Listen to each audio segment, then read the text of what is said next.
Assalamualaikum warahmatullahi wabarakatuh. Perkenalkan, nama saya Etika Merliani, NPM C1C0233. Nah, baiklah, di sini saya akan menjelaskan tentang ekuitas. Ekuitas ini akan menjadikan pembeda antara bentuk kepemilikan bisnis.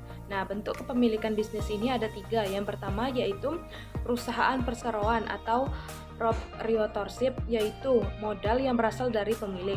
Yang menjadikan modal pemilik bisa berkurang yaitu jika pemilik mengambil uang pribadi atau bribe. Yang kedua yaitu persekutuan, di mana modalnya berasal dari sekutu. Dan yang berikutnya yaitu perseroan. Pada perusahaan yang bentuknya perseroan terbatas, ekuitas yang berupa share capital hanya akan berubah kalau pada transaksi sehubungan dengan saham. Nah, untuk karakteristik utama dari suatu perseroan yaitu dipengaruhi oleh aturan hukum karena PT berbadan hukum. Yang kedua yaitu menggunakan sistem saham karena ekuitas dari PT diwakili dengan kepemilikan saham. Selanjutnya yaitu saya akan menjelaskan tentang sistem saham. Jadi yang pertama, saham yang dimiliki oleh pemegang saham menjadi acuan untuk membagi secara proporsional laba atau rugi. Kemudian yaitu sebagai dasar untuk membagi dalam hak-hak suara. Kemudian saham ini juga menjadi dasar untuk membagi secara proporsional aset perusahaan ketika perusahaan dilikuidasi. Kemudian ada share system, ini juga untuk membagi secara proporsional. Ada namanya prime time atau hak untuk didahulukan, yaitu hak untuk didahulukan bagi pemegang saham utama untuk membeli terlebih dahulu jika seandainya perusahaan menerbitkan saham baru. Berikutnya yaitu jenis saham. Yang pertama itu ada saham biasa atau ordinary share. Keistimewaan yang dimiliki oleh pemegang saham biasa yaitu adanya hak suara. Kemudian terdapat risiko pada saham biasa. Yang pertama, dia mendapatkan alokasi ketiga pada saat perusahaan bangkrut. Ketika perusahaan membagikan dividen, maka prioritas perusahaan adalah pemegang saham istimewa terlebih dahulu, lalu baru pemegang saham biasa. Dan risiko yang ketiga yaitu tidak ada garansi bahwa pemegang saham biasa akan mendapatkan dividen karena dividen diambil dari saldo laba. Jika perusahaan mengalami kerugian terus-menerus, maka perusahaan tidak akan membagikan dividen. Selanjutnya untuk saham istimewa atau preference share. Keistimewaan dari pemegang saham istimewa ini, yang pertama memiliki hak untuk mendapatkan dividen terlebih dahulu. Kemudian, jika perusahaan membagikan dividen secara kumulatif, maka ketika perusahaan tidak membagikan dividen pada tahun sebelumnya dan pada tahun sekarang perusahaan memperoleh laba, maka dividen diterima oleh pemegang saham istimewa ada 2, yaitu dividen yang tertunggak tahun sebelumnya dan dividen pada tahun sekarang. Tetapi jika tidak secara kumulatif, maka yang tertunggak tahun sebelumnya tidak akan didapatkan oleh pemegang saham preference. Keistimewaan yang kedua yaitu dia mendapatkan urutan kedua dalam alokasi aset yang dijual ketika perusahaan dilikuidasi. Selanjutnya untuk ekuitas pada PT. Ekuitas pada PT jika dirinci terlebih detail itu terdapat yang pertama ada share capital. Share capital ini terbagi menjadi 2, yaitu ada share capital ordinary dan share capital preference. Kemudian ada yang dikenal dengan share premium atau agio saham. Yang berikutnya yang termasuk bagian dari ekuitas adalah saldo laba atau retained earning. Selanjutnya ada accumulated other comprehensive income. Dan yang berikutnya yang merupakan bagian dari ekuitas itu ada treasury share sebagai pengurang dari ekuitas. Karena treasury share saham biasa perusahaan yang beredar dibeli kembali oleh perusahaan. Karena yang beredar berkurang akibat treasury share menjadi pengurang dari ekuitas. Kemudian ada yang namanya non-controlling interest atau disebut pemegang saham minoritas. Selanjutnya kita masuk ke akuntansi yang terkait dengan penerbitan saham. Ada saham yang pertama ada saham yang diterbitkan dengan menerbitkan nilai nominal saham. Ada juga saham diterbitkan tanpa nilai nominal. Untuk saham yang diterbitkan tanpa nilai nominal, biasanya ada yang diganti dengan nilai yang ditetapkan atau state value.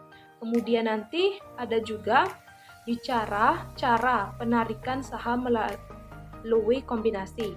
Jadi, kita menerbitkan saham melalui suatu kombinasi. Lalu di dalamnya kombinasi tersebut ada dua jenis saham. Yang keempat, untuk transaksi non-cash. Dan yang kelima atau yang terakhir yaitu biaya-biaya yang dikaitkan atau biaya-biaya yang berhubungan dengan biaya penerbitan saham. Selanjutnya yaitu diterbitkan dengan nilai nominal. Biasanya tidak menunjukkan bahwa perusahaan yang sahamnya memiliki nilai nominal rendah berarti perusahaan itu jelek.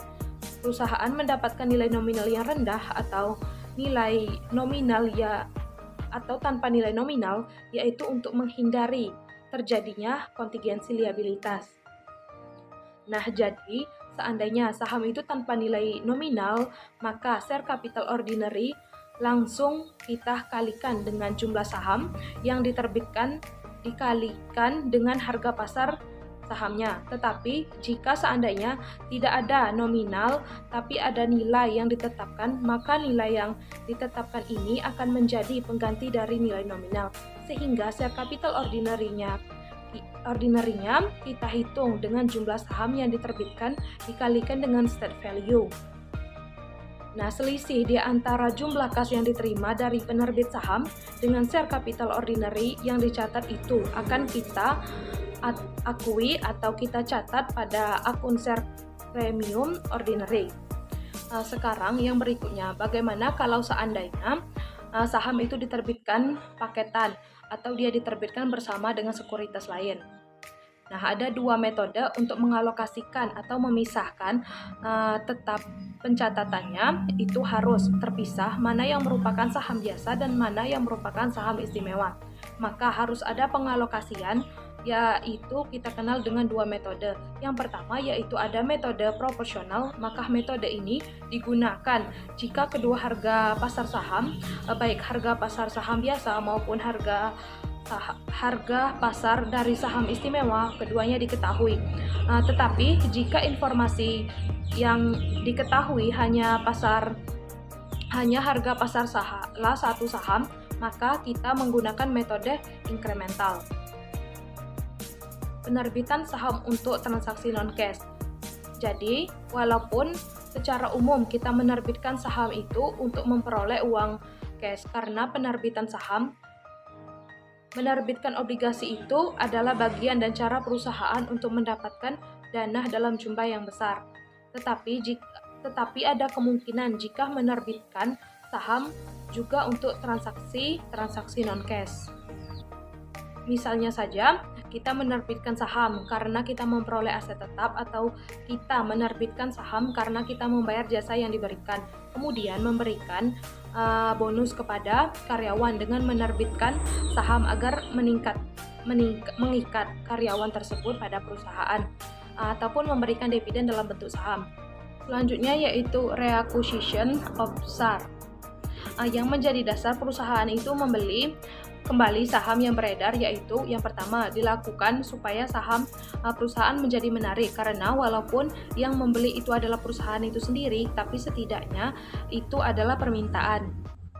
Sehingga pada saat saham tersebut tidak punya harga pasar, dengan adanya permintaan, walaupun permintaan itu dilakukan oleh perusahaan itu sendiri, itu akan dianggap sebagai permintaan, maka terbentuklah harga pasar. Yang kedua, bisa juga meningkatkan earning per share, karena jika ingin menghitung laba per lembar saham didapat dari pembagi lembar saham biasa yang beredar. Nah, jika terjadi treasury share, otomatis jumlah lembar saham biasa yang beredar menjadi berkurang.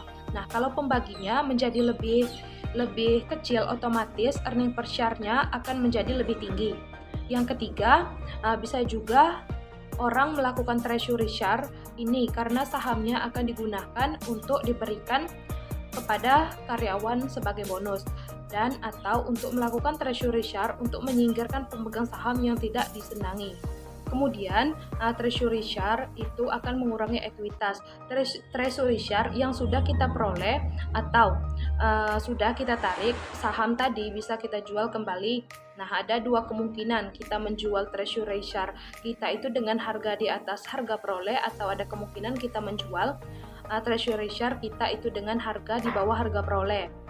Keduanya akan meningkatkan total aset dan ekuitas perusahaan. Kemudian, saham yang tadinya ditarik kembali itu bukan untuk dipensiunkan, tetapi pada akhirnya saham itu akan dijual kembali. Ketika perusahaan memutuskan untuk menghapus saham itu pun harus diakui otorisasi melalui persetujuan. Mungkin itu saja penjelasan saya tentang ekuitas. Saya akhiri. Wassalamualaikum warahmatullahi wabarakatuh.